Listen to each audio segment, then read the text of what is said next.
أعزائي المشاهدين ومتابعين قناتي، أهلا وسهلا بكم في فيديو جديد وحلقة جديدة من الكورة دايما المجنونة. أول تصريح ناري وابتديناها مع إبراهيم حسن وتصريحاته النارية. امبارح إبراهيم قال على CBC مفيش دلع، اللعيب اللي مش هياكل النجيلة مش هيجي المنتخب، ولو مش راجل وجدع وبيقاتل ومقاتل في الملعب مش عايزين. هو ده الكلام، هو ده الصح يا ابراهيم. اللعيبه اتدلعت كتير قوي.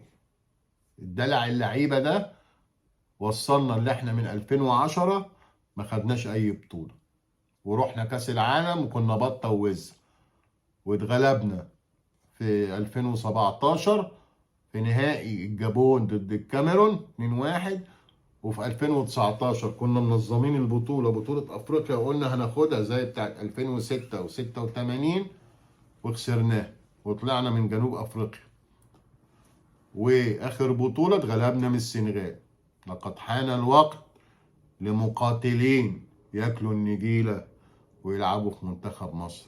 لقد حان الوقت اللي احنا نوقف التدليع، وبقالهم لعيبة بياخدوا مليارات وملايين، وبنسمع عن أرقام رهيبة. شدوا حيلهم بقى شوية، وأولا يقفوا وقفة رجالة مع مدربهم الوطني الجديد حسام حسن. أنا عارف إن هو هيكربجهم، وإبراهيم حسن مش هيرحمهم، وإحنا عايزين رجالة مقاتلين، مقاتلين عارفين زي مين.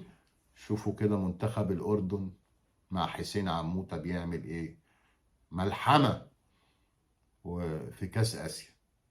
الأردن فيهاش إلا لعيبة 2 3 التعماري واللي جنبيه، بس إيه الروح، عاملين بالروح إيه اللي بتقولوا عليها بقى الكرة تكنيك لا، الروح.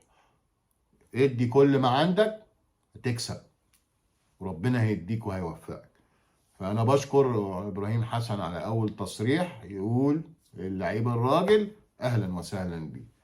اللي عايز يتدلع وياخد الدولارات والملايين والعربيات والفلل والحاجات دي يقعد في بيته. يا رب كل التوفيق للتوأم، انا بحبهم وبشجعهم. مدرب وطني حسام حسن، اهم حاجة ما يتنرفزش ما يتعصبش، يحافظ على هدوءه عشان يعرف يفكر صح ويختار صح، وان شاء الله ربنا معاه.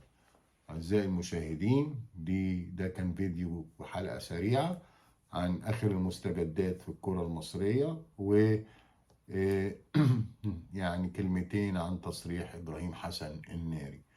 شكرا لحسن المتابعة، وكل سنة وانتم طيبين. ميرسي جدا.